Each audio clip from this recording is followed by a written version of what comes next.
Hi guys, welcome to the channel. This is just a quick update. You can see I had a problem. I had a rip right there, big as well. So I've put a patch on it, still leaked.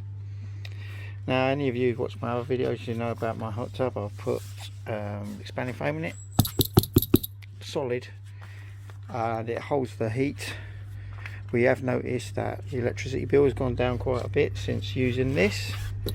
I have got this as well, the outer thing, but you do notice these. I left it like this until I knew for sure it was going to hold up with expanding foam. So I will clean them off now.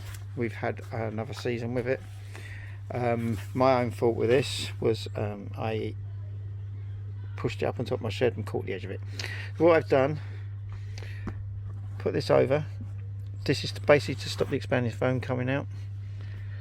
So when it hardens, this section here, just this section, the one that's broken, yeah, these are still filled with air. So as you can see, I've put the little straw in, pumped a whole tube into that, and this will now fill up, go hard. I mean, the air's still staying in it, which is, you can tell it's not leaking. There's nothing leaking out, and this still hasn't expanded yet. It will expand, take probably 10 minutes, 15 minutes to expand. You see this is just still sticky, not expanded yet. So that's it. So that's all I wanted to show you.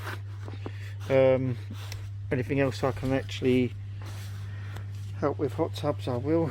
I've had no other problems. The pump's still going well, never had a problem with it.